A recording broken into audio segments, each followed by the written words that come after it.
Laure Kamga, bonjour. Bonjour, Jean-Paul. Voilà. Ça fait plaisir de vous avoir ce matin. Plaisir partagé. Voilà. Comment vous allez? Vous avez des couleurs jaunes, vous avez ramené le soleil, on a le soleil, on a un double soleil ici. On doit incarner ce qu'on souhaite pour son avenir. On a besoin de la lumière dans tout ce qu'on projette comme on va dire quoi, comme implémentation. On souhaite qu'il y ait de la lumière. Donc, de temps en temps, on fait rayonner de la lumière. Toujours prêcher par l'exemple. Merci. Alors, si vous voulez que la lumière vienne à vous, il faut être lumineuse, radieuse et puis mettre à l'extérieur. On doit ressentir le bien-être, l'envie, en fait, d'atteindre ses objectifs. L'objectif, en cette journée, on va parler de quelque chose qui vous tient à cœur. C'est un film documentaire sur la prononciation. Je suis très à cran sur les prononciations. Donc la prononciation, si on va la faire, il faut qu'on soit sûr que la prononciation est la bonne. Je viens après vous vous le faites avant. Ben, c'est à votre convenance. Bon, on commence par moi, que je prenne le risque, je vais dire Ntemhak. Exact, Ntemhak. Ntemhak. Oui, Mhak veut dire tout simplement jumeau. Donc j'aurais dû avaler le hak. Ntemhak.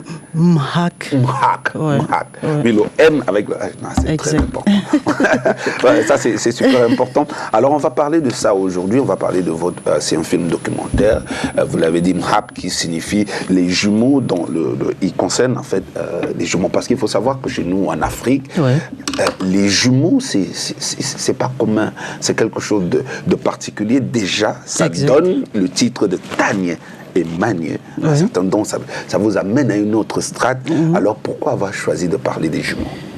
Je pense que vous l'aviez dit d'entame, c'est toujours extraordinaire pour un parent de recevoir les jumeaux.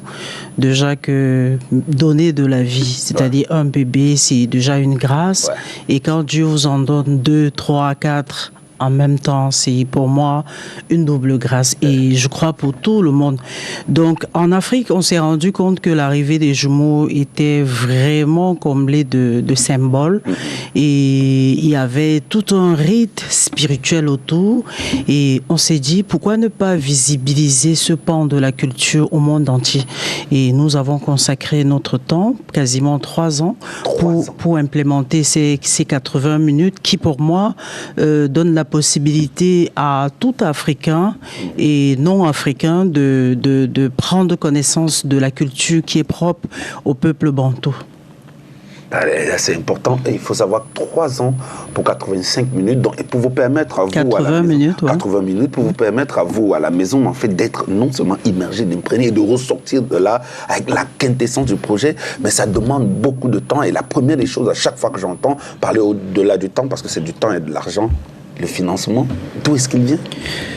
Nous avons une démarche extraordinaire qui nous impressionne nous-mêmes. Donc, c'est un challenge que nous avons choisi d'adopter pour être fidèles aux angles de traitement que nous adoptons. Parce que quand vous intégrez des coproducteurs, c'est clair que le producteur qui arrive à sa vision de la chose qui peut être différente de la vôtre et naturellement, ça peut dénaturer ou changer votre idée initiale. Donc, nous autofinançons nos projets depuis 2018. Ce sont des autoproductions, ce sont des challenges que nous nous sommes donnés et qui, ma foi, nous parvenons à les gravir. Donc, on est quasiment à 5 documentaires, courts comme longs, autoproduits par El Caprot. Bon, je ne sais pas si c'est important de le signifier. La grande première télévisuelle du dernier documentaire dont on parlait, Ntemhak, a été diffusée hier sur TV5 à 22h heure locale et on a eu beaucoup de retours positifs. Et c'est l'occasion pour moi de dire merci à ces cinéphiles, à ceux-là qui nous encouragent, de nous suivre tous les jours. Donc, ça donne l'envie de continuer l'aventure. Ça donne envie de continuer l'aventure et de rentrer justement dans notre thématique qui est celle d'investir au féminin. La question qu'on pose à nos téléspectateurs aujourd'hui, c'est de savoir quels sont les secteurs prioritaires. Si vous dites qu'au-delà, avec tous les efforts, vous êtes toujours dans l'auto-prod, dont le financement il est propre, Voilà pour moi un secteur pour lequel il faudrait certainement investir. Le cinéma, la télévision, a des femmes qui décident de faire des choses. Pas que des femmes, des hommes même qui décident de faire des choses. Mais on a dit que c'est le mois de la femme, donc investir au féminin.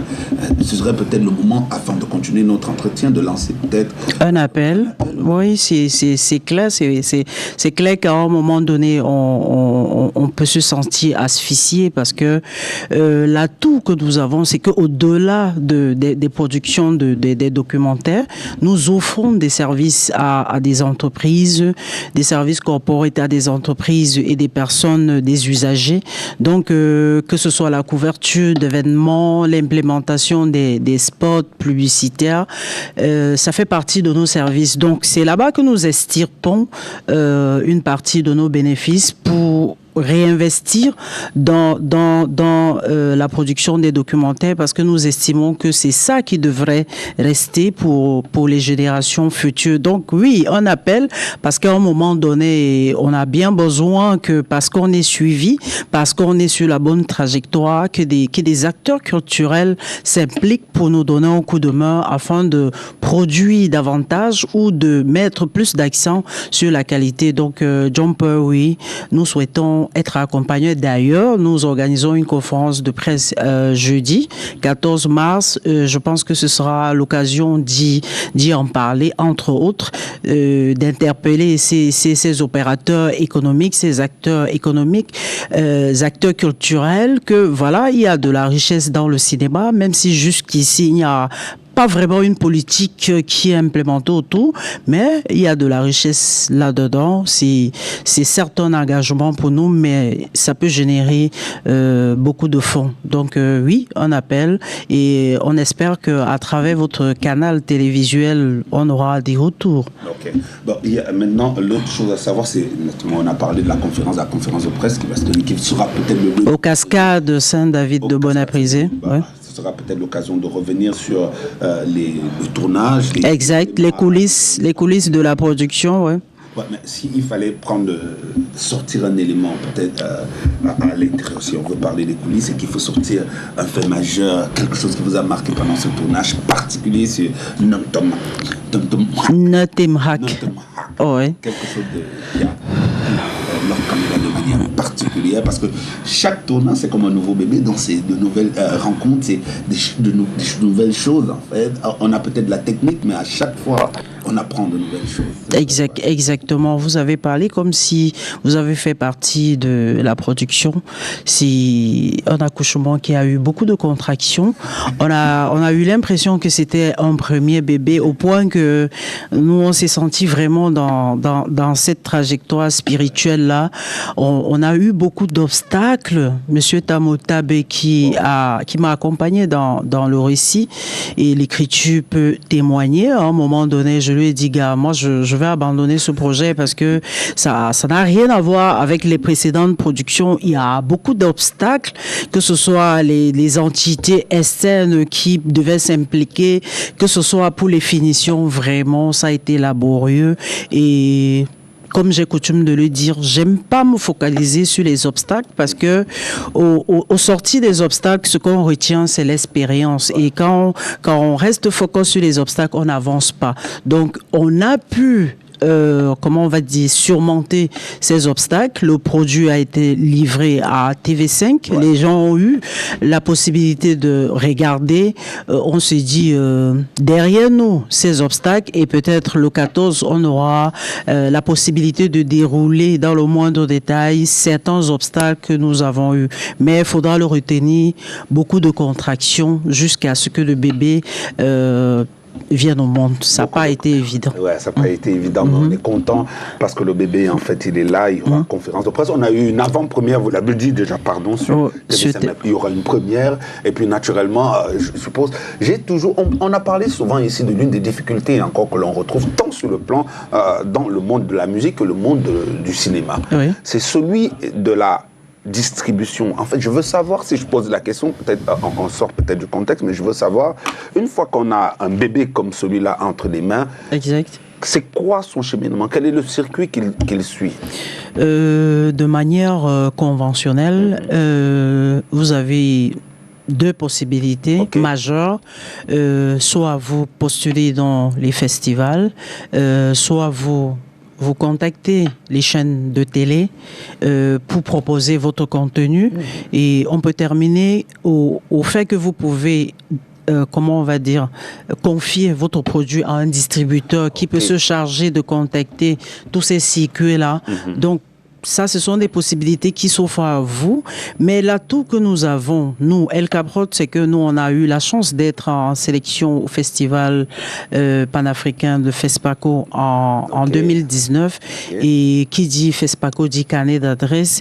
Donc, nous sommes rentrés avec quelques personnes clés de distribution. Et à chaque moment que nous avons un nouveau bébé, nous nous chargeons de leur notifier que voilà, le nouveau bébé est là et Dieu merci, jusqu'à présent, nos produits sont acceptés par ces distributeurs phares là. C'est clair qu'on aimerait avoir plus, pourquoi pas arroser toute la zone de l'Afrique, qui n'est pas encore le cas, mais pour l'instant, on se réjouit du fait qu'il y a quand même quelques diffuseurs qui n'hésitent pas d'apprécier nos produits et de s'acquérir des droits de diffusion. En 2020, j'étais invité ici pour le Mossou au-delà des pas des reines et je lançais un appel à votre président, directeur général, qu'il est question d'encourager le cinéma, encourager ceux qui osent, ceux qui passent à l'action, parce que oui, les beaux discours, mais à un moment donné, il faut discerner ceux qui parlent et ceux qui agissent. Et pour moi, la moindre des choses, c'est d'acquérir nos produits qui sont en phase avec nos traditions, avec notre culture. Donc, je vais le réitérer en 2024, monsieur le président, directeur général, la jeunesse a besoin de votre soutien. STV devrait s'acquérir des droits de diffusion de nos contenus. Donc, je ne sais pas si j'ai répondu à ta question.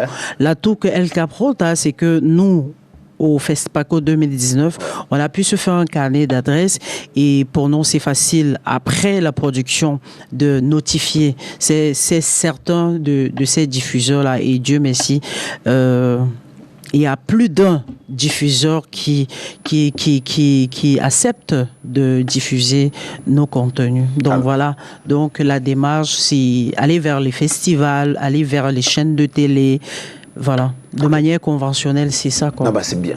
C'est bien de le dire et de lancer cet appel encore, de le réitérer en 2024, 4 ans plus tard. La témérité, au moins, ça veut dire.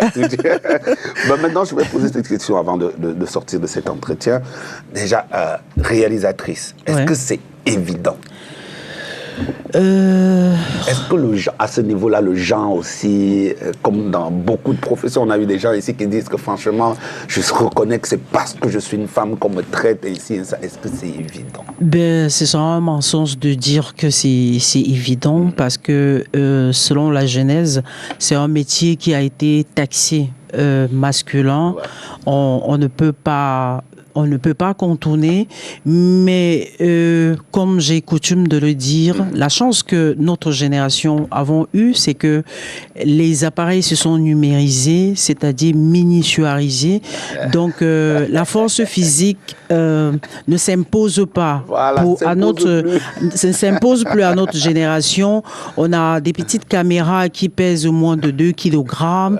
Donc du coup, je me dis que le fait que l'audiovisuel demande beaucoup d'esthétique, beaucoup de finesse et la beauté, et qui pour moi sont des caractères propres à la femme, les femmes devraient s'introduire dans ce secteur-là. Nous avons de la place dans ce secteur. C'est clair que jadis, en 2005, quand j'ai décidé d'embrasser l'audiovisuel, j'étais la première femme d'ailleurs à la production dans la première chaîne de télé privée. J'étais la première femme à être recrutée à la production. Ça a été une belle expérience et je suis ravie qu'aujourd'hui, les chiffres sont en train de grimper, de se multiplier et comme j'ai dit tantôt, on a la grâce que les appareils sont miniaturisés, numérisés et pour terminer, je le dirai sans cesse, l'anatomie du cerveau de l'homme n'est pas différent de celui de la femme. Nous avons les mêmes valeurs d'intelligence et voilà, donc femme, faut pas avoir peur, l'audiovisuel, c'est possible. Bah, n'y a plus rien à rajouter. Je crois que tout est dit. On va tout simplement rappeler que la conférence de presse pour la première, on va dire la première du film Notum Rap, Oui, ce sera pas une production, ce sera l'occasion d'échanger avec des confrères et des consoeurs sur nos précédents projets et beaucoup plus sur le dernier en date. Et donc, en fait, les gens gagneraient même à y arriver, ce sera comme un workshop. En fait. On le souhaite, on le souhaite, et partager avec ces gens-là nos perspectives, question de partager notre vision pour les années à venir. Ouais. Nous avons osé le faire parce que nous prenons de l'âge et il est question de montrer qu'on est devenu mature. C'est un sacrifice, mais ça s'impose à un moment donné. Il faut le faire. Alors, ce sera ce jeudi 14 mars à 15h au Cascade Saint-David de Bonapriso. Et c'est l'occasion pour moi, avec ta permission, de remercier le promoteur du groupe Belavie, à sa personne de M. Manfo David, qui pour moi est particulier à son genre. Il aime la méritocratie et encourage la jeunesse qui est prête à passer à l'action. Donc, ce sera une ingratitude pour moi de ne pas dire merci au groupe Manfo, de ne pas dire merci à Nofia Micro Assurance, de ne pas dire merci au Regal Restaurant de Kribi, qui pour moi sont entre guillemets des acteurs culturels qui nous encouragent au quotidien dans nos actions que nous menons. C'est pas l'intention de faire de la publicité, mais permettez-moi par ce canal ce matin de dire merci à Monsieur Manfo David. Ok, voilà qui est fait. Nous on va se donner rendez-vous pour le 14 mars, ce sera à 15h du côté des cascades Saint-David à Bonapriso. Exact. Quand il sera 15h pour parler de Namtem Hak. Et on peut y ajouter le rituel des jumeaux pour ceux qui ne sont pas de cette langue locale-là. Parce que littéralement, ça veut dire le rituel ou la sortie des jumeaux en langue banjoun. Ouais, c'est le rituel ou la sortie des jumeaux. Ouais. Bah, maman, je veux dire Nantum Hak. Exact. C'est comme ça. Dès à présent, je suis ravi qu'il y ait ce mixage culturel. Ouais, bah, c'est ça, c'est ça ici. En fait, c'est tout ce que nous faisons sur GMC, sur la matinale info. Alors, merci d'être passé et beaucoup de courage encore pour la suite. J'ai été honoré d'être reçu et tu vas me permettre de remercier aussi la petite équipe et dynamique LK Prod. Ces projets ne sauraient être implémentés par ma modeste personne seule. Il y a des petites mains autour qui collaborent à la réussite du projet. Chaque maillon a sa responsabilité. Donc c'est l'occasion pour moi aujourd'hui de dire merci à cette équipe qui essaye à chaque moment de mettre beaucoup de volonté pour qu'on obtienne des produits de qualité. Je suis pas à la hauteur de bien vous payer, vous connaissez le contexte, mais au moins on a la volonté d'avancer.